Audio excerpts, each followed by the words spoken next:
ভগবান শিবের জন্ম কিভাবে হয়েছিল? আমি যদি বলি আসলে এই প্রশ্নটাই ভুল, আপনারা কি এটা বিশ্বাস করবেন? ভগবান শিবের জন্ম নিয়ে বিভিন্ন পুরাণ এবং শাস্ত্রে বিভিন্ন বর্ণনা পাওয়া যায়। আমরা সকলেই জানি একটা ছোট্ট শিশু তার মাতৃগর্ভ থেকে জন্মগ্রহণ করেন, কিন্তু ভগবান শিব এই পৃথিবীর গর্ভ থেকে সৃষ্টি হয়েছে। আবার কিছু পুরাণে এটাও বলা হয়েছে যে ব্রহ্মা ও বিষ্ণুর মিলিত রূপ হলেন আমাদের এই দেবাদিদেব মহাদেব। আবার শিব পুরাণ অনুযায়ী ত্রিদেবের মধ্যে প্রাচীনতম হলেন এই মহাদেবী। বলা হয় তিনি অনন্ত দেবতাদের সৃষ্টি করেছেন। শিব পুরাণ অনুযায়ী তিনিই আসলে স্বয়ম্ভু। সমগ্র বিশ্ব ধ্বংস হয়ে গেলেও তিনি থেকে যাবেন। তিনি আদি অনন্ত কাল ধরে বিরাজমান। এবার প্রশ্ন হচ্ছে, তিনি কি আসলেই ব্রহ্মা ও বিষ্ণুর মিলিত রূপ, নাকি তার সৃষ্টির আলাদা কাহিনী রয়েছে? নমস্কার বন্ধুরা, আজকের এই ভিডিওতে আমরা এইসব প্রশ্নের উত্তরগুলো এক এক করে জেনে নেব। ভিডিওতে একটা লাইক করে চ্যানেলটা সাবস্ক্রাইব করে নাও। তাহলে চলুন আর দেরি না করে আজকের ভিডিওটা শুরু করা যাক।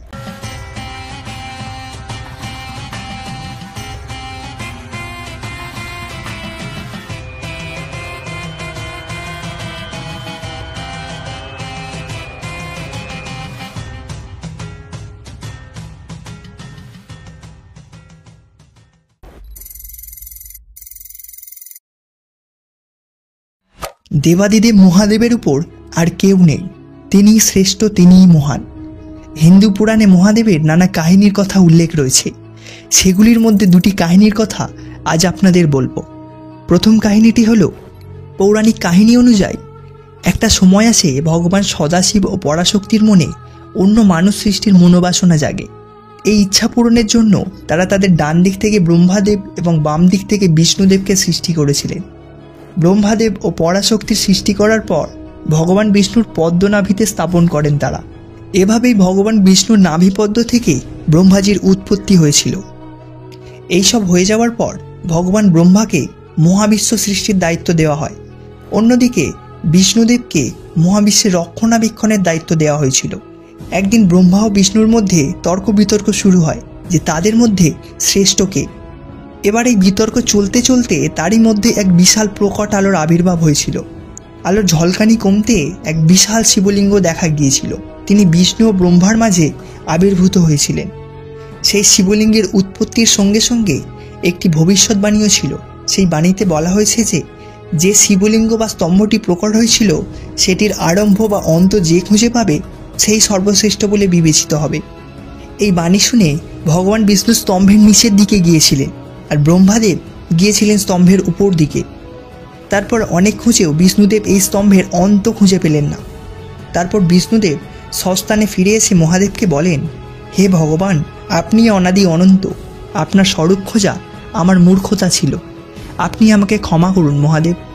অপরদিকে ব্রহ্মা নিরন্তর উপরের দিকে যেতে থাকেন এবং তিনি অনেক খুঁজেও স্তম্ভের চূড়া দেখতে পেলেন না। আরও কিছুটা এগিয়ে তিনি একটি ধুতরা ফুল দেখতে পেয়েছিলেন।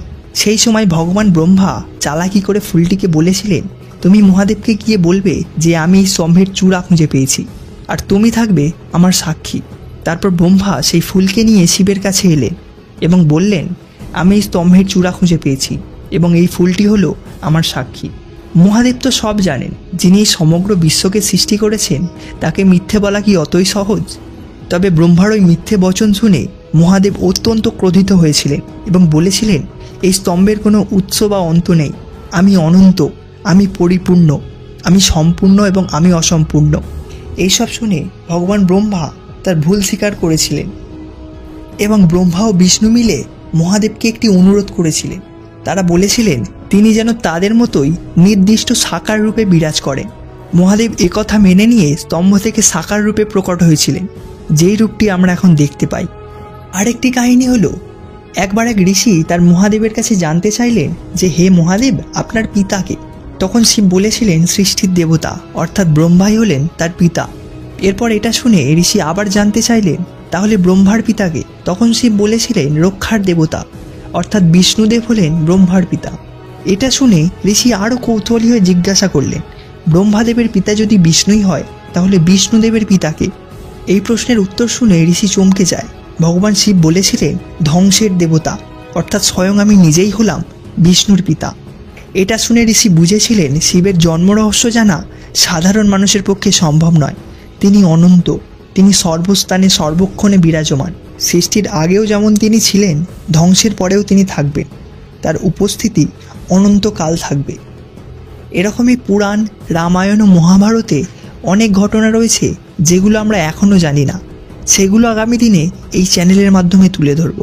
তাই চ্যানেলটিকে সাবস্ক্রাইব করে রাখুন। আর আপনারা যদি মহাদেবকে একটু হলেও ভালোবাসো তাহলে একটা লাইক করে কমেন্টে হার হার মহাদেব লিখে জানাও।